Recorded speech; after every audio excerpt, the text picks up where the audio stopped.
ഇത് ഞാൻ കപ്പക്കോല് പിടത്തി കൃഷി ചെയ്തിരിക്കുന്നതാണ്. ഏതാണ്ട് ഒരാൾ പൊക്കത്തോളമായി കണ്ടോ. അതിൻ്റെ ചുവട് നോക്കിയാൽ വളരെ അടുത്ത് ഇങ്ങനെ തൈ പൊട്ടി മുളച്ചേക്കണം കണ്ടോ. നീളത്തിലുള്ള ഒരു കപ്പക്കോല് എടുത്തിട്ട് ഒരു സൈഡ് ഇങ്ങനെ കളയണം.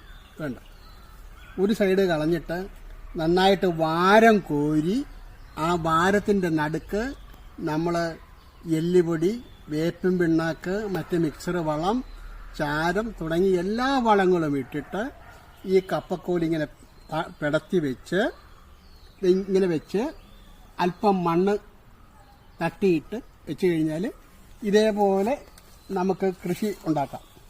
ഇത് ഏകദേശം ഒരു 6 മാസം ആകുമ്പോഴത്തേക്കും ഒരു 50-60 കിലോ കപ്പ ദൈവാനുഗ്രഹിച്ചുണ്ടാകും.